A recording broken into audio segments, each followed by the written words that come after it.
Assalamu alaikum warahmatullahi wabarakatuh. Welcome class 7th in your physics class. I hope you all are preparing for your unit test 1 and you all have completed your work.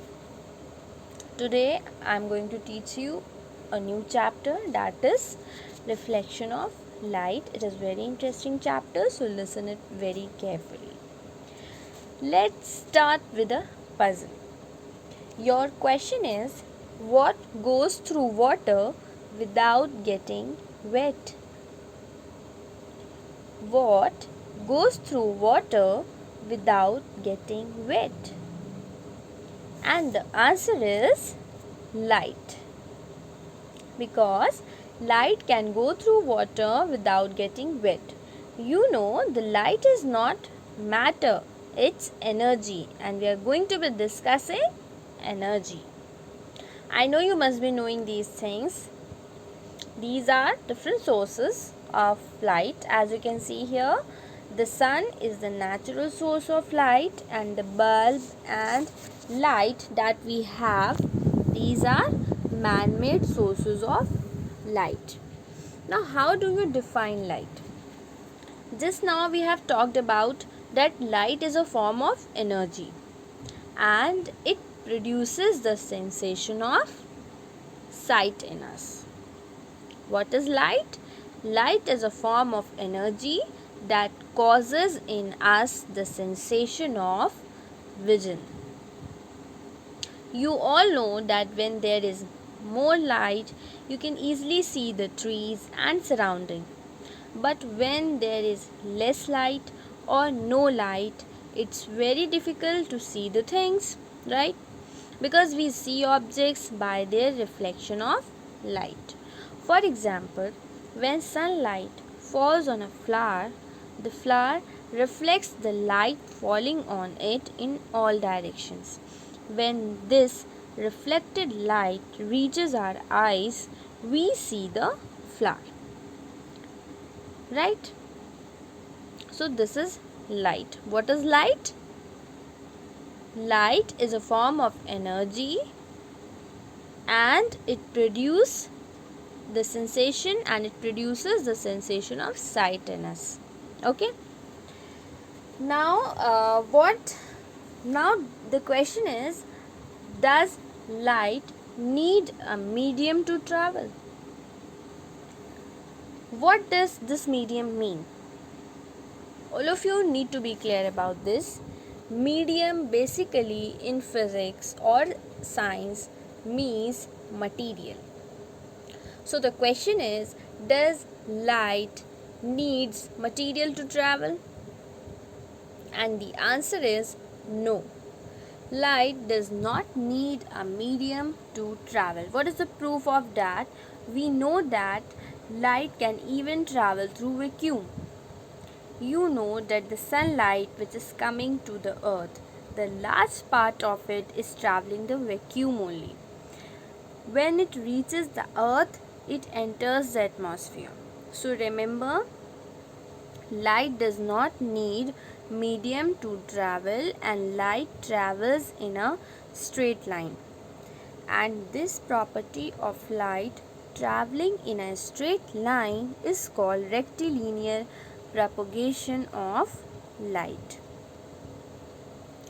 We see an object when light after striking it return in the same medium and reaches our eyes.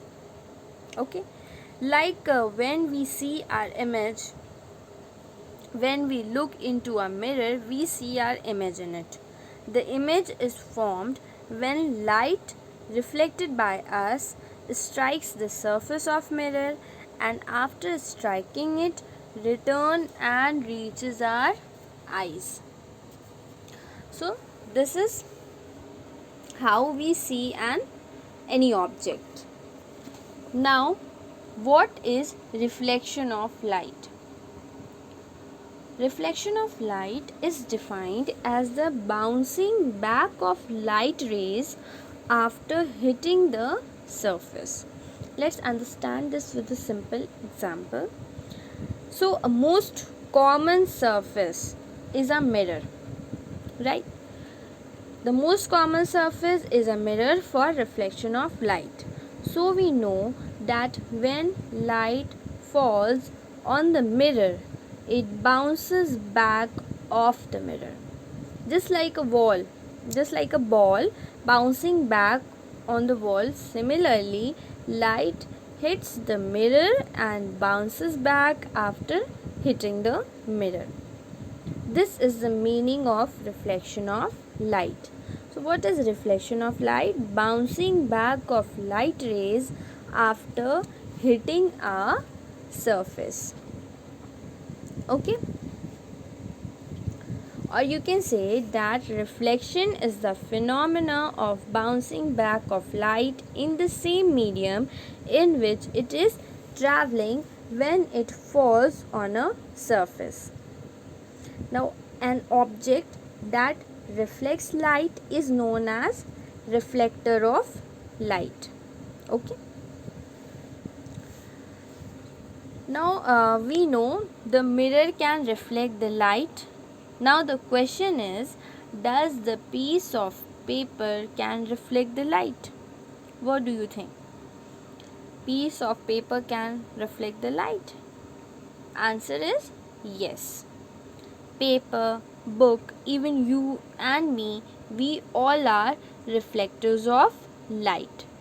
So everything around us is reflecting light. So any object that reflects light is known as reflector of light. All objects around us reflect light, but different objects reflect light to different extent. Now tell me that what is the difference between the mirror and paper? Do they reflect light in same ways? The answer is no. A mirror do regular reflection and the paper do irregular reflection. And you know that silver is the best reflector of light in metals. A smooth and highly polished surface such as mirror or a shiny stainless steel surface reflects almost all the light falling on it. A transparent object reflects the least amount of light. A looking glass or a plain mirror is an example of most commonly used reflectors. Okay. Now a mirror do regular reflection and the paper do irregular reflection. Now what is regular reflection? If you take a parallel beam of light, what happens after reflection? The beam remains parallel. The parallel beams remains parallel after reflection. When you throw a parallel beam of light on a mirror, those rays of light reflects back, but they all will remain parallel. This is irregular reflection. As you can see here, the parallel beam remains parallel after reflection. Now when you throw a parallel beam of light on rough surface, so when a parallel beam of light hits the rough surface, it gets scattered in different direction. So this is irregular reflection. So regular reflection, when a parallel beam of light after striking the reflecting surface reflects as a parallel beam of light, such a reflection is called regular reflection. It generally takes place from smooth and polished surfaces like a plain mirror and still water. Irregular reflection, when a parallel beam of light after striking the reflecting surface scatters in different directions, such a reflection is called irregular or diffused reflection. Most of the things around us are visible because of this irregular reflection. The irregular reflection generally take place from rough surfaces like walls, stones and trees. This is it. Now what you have to do, you have to read till here, read it very thoroughly, revise it, and prepare for your unit test 1.